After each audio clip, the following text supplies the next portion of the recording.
All right. The person said, "Okono boko na ididineti." Aha. Nti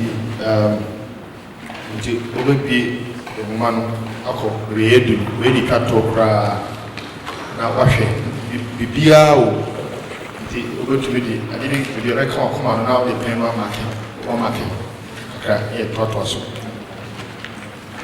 nti afana ye duru so we ni kato ene ya disua ni mu ya to din say employee recruitment training and motivation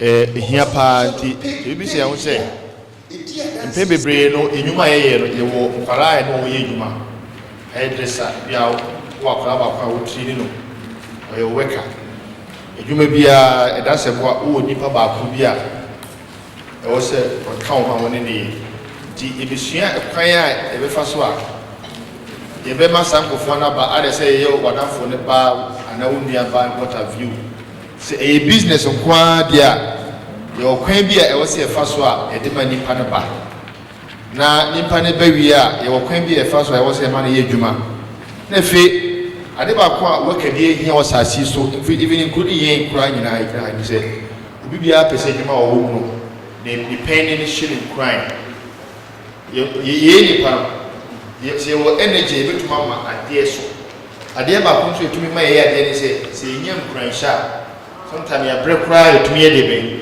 etumi ya de nti obi bia wo ne obi eye dwuma wo nim se nimpa hie nkranhye no ma etama ne ma ekachiri ti bisua ekwan a befa so ma nipa ne ba ye dwuma ba ko nimpa ne ba no ne ye dwuma ede be no be mienu efi se nimpa ne ba ne ni o ye dwuma ekwan be ne befa so a obeshi sheshon cry no o ye nimpa no they are always in the good spirit to work the eno na ye to so ti we ye employees recruitment training and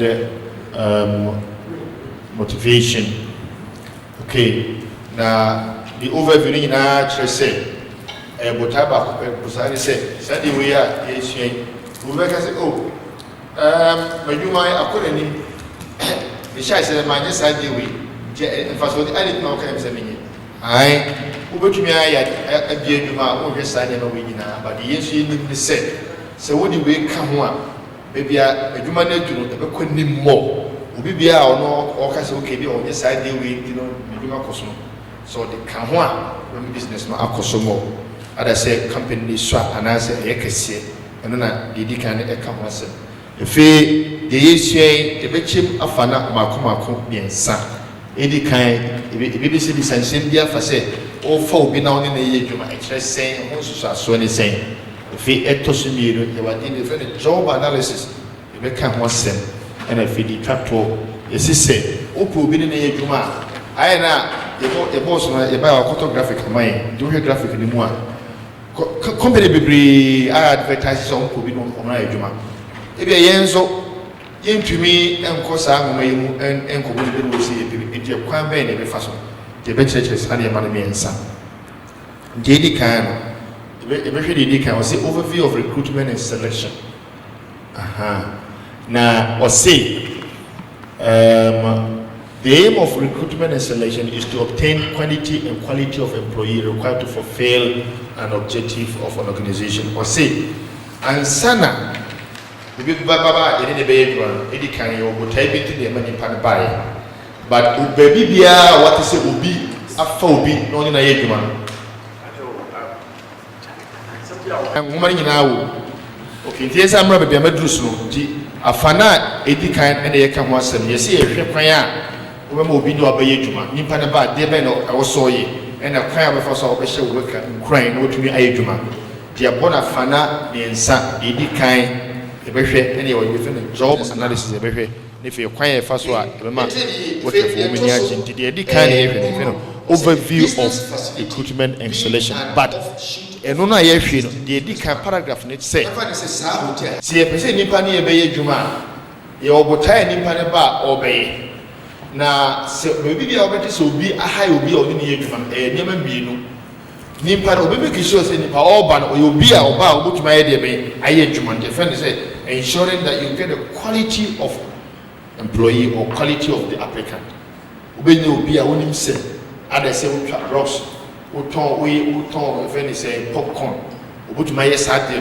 bi a woye bia nipa de ba obutuma ye debe aye now say the quantity also ebia dwuma na ebi bia ba ko fo tumi nya se otumi se dwuma we die me hia se me pe nipa ba ko mako se miensa nti nipa miensa omo bombe ne and o se we make sure say nipa oba ne nipa obutuma ye debe aye dwuma if you usa so tumi nipa dodo a ohia o at that point in time the bia wo ba ko pe office ba ko som wo be office be no som and e ka mo asem now the important pa obukrum any A B C obuk ene so obukrum ye see empem bebre ye yuma te say ye no ye emphasize bi efiti ejuma se ye workers ye ba ko na miru miensa ejuma ni sha ye see the ye hu ni say aya senkofo ebe ye dwuma man ya ye hweda mpembre ntie ni yo and trust ehun se as soon as it's over 8 o'clock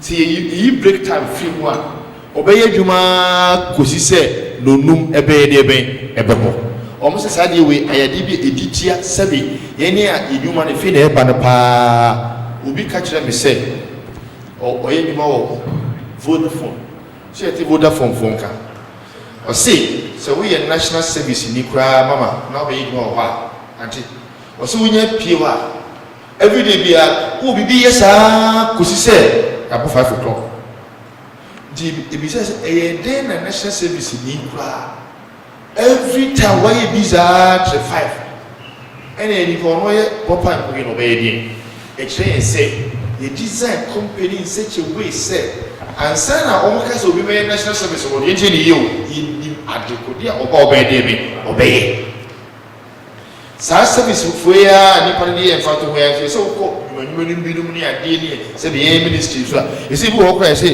eri adwuma yo mount e bia ben first 3 months mama it be sense sisi e se ade ewe an editie a e nyuma efiti ase ne se ye se mpem bebre e bi se ho se ye se woni nipa mensa na ye adwuma woni nipa na ye adwuma de be pa na omo ya ye dwumi nkenka ye de ani se ye wonkofa ye de be ye ni won ye dwuma omo se ade we editie ne ye hwe ne ye na ne bi so enti o se now may the company be an example and I mentioned to you at the beginning of corporate car rental services. And you say over here, if that company intends to embark upon recruitment and selection, look, they are saying that it has to break that process down into the following. And then you hear the A, B, C. Then the person wake up beyond dream one thing with Fiaco. You kind of say the so person will be a baby or Juma. You see, any kind you are the job description.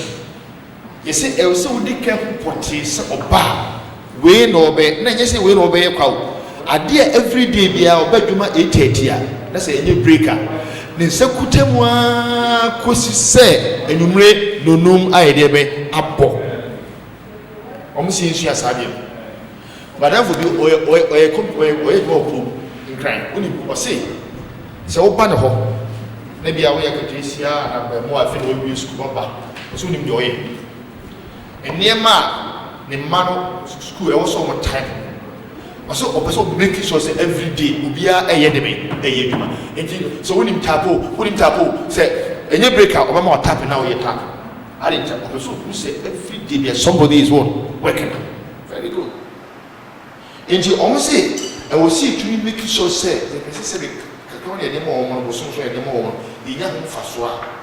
One casa papa no as a mammy and Nipani obey so to say. See and co breaker, Ubibia and Sakuta Deme, a dim. We a debako, a dick kaya is here said, if I see a funk for new year Juma. And I say, if I say the Ochanya Maya, now what you mean in your mind, I will see a tree who said, me were a Juma and laugh for her. Men call for if I say any more. You will be a coso, but if you only may never put here, if you almost show us on me. Ubu Onoma or Chihoboko at Sinipa Maya, Ubiama Tradia, and one say, oh, dear, or Chiho, David, I will say, or say to be please say okay. To see how we may try to a dear Ben to me a business you. Genuinely, I did not see the preparation of job descriptions, specifications, and other things are very important. In the answer of be pass on near Benjamin, I will see who in Pano, a dear obey, and yet dear Dikeko, I see who a dear obey a bribia much you break time freema all the time, the person will be engaged. Ubi so dear, oh yeah, or catch them say sometimes or errands are. No small so errands. I don't know a year, but I encourage workers. Because what time we errands with Bria, Kofi and me say, ah, Ubi was a baby man. Marketing one or the Miko, they made a mission.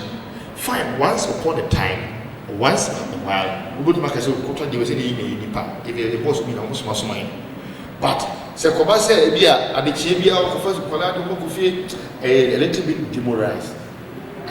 And you know, you make it so you make a human mom. The time was a uncle so many money away company penny a year below. I was also a manager who to me a bra away debe, what did great. Part manager beer, also in your time, what did debe, what did great, what trust Gina ideas. Anytime you're pondering, ideas drop. Anytime you now come in your human company penny for almost office. Almost office on me. You want to see who buy a bank now, and we school. Who call home manager no, or Mrs. Shedden, or what lock that, or maybe, or one penny. Into business, penny beer, as soon as time, what did penny? And ye, pa, a green out business, and said a bear, and never now person work at him, a very related. Poor business, no, like us, so I did a one. Money me all the time, money me. And then once there was a change channel too, so type what debut, so on T radio view, no on car maybe. Over like I said, this week, Peace FM, Monday, Friday, and almost advert, advert, or Yeduma. She said, find something for the person. And then we are Monday, Friday. We say advert be over TV FM, note it down. So always just make sure that the workers are engaged. So what we teach radio the whole month that we radio is one grand but could be a the whole week because already repeat your own programs. A bear program be at the 7 all the time, but we are for so why are you doing this? You are just simply finding a job for the worker. Go and buy wireless in the shop. That's the thing. Parents say, "What Hannah said, we be metwadia." Good programs are omoye advert omoye. See the fire the no chocho ni nyina me ba na ma yede me na ma hwem. Oye me the example keke. But the medical na say. Almost say, we ba no ni be adwuma. E wo say yede me. You make sure so one pa and a pa 8 o'clock. Their hands are on something apart from break time. Indeed, I was here to be doing a deep business in the more year. No more so fully engaged. On no break, no matter. Even they say that for you to sleep very well, you need to get tired. If the person is not tired, when you can't sleep well. So people must close from work very tired. It's very, very important. Indeed, and only the foundation of recruitment. Are we keeping people busy? Do we know what they are coming to do before we invited them? The evidence literally say where are they in detail? Yeah, business and pay no yeah underutilized workers no. Onomo hode onomo de onomo say do abade but onomo ti we are better 30 minutes no nyere there be no ne ade ba ko yi sisu tedua because if you have campaign e be abra kwesi workers miensa se me trust pa omo ba adwuma are they really working? And I mean my example say so woni bibi akwa mo a momuntie FM se woga na hanyina na ka che obia say program bia omo ye bia e fa business no hono won trotro ma but let them repeat the same radio 1 week and if we are another one so the same thing 1 week if you know another one so office or TV3 so what to say I want you to if nobody's coming work TV3 the same TV3 1 week another week Metro TV the same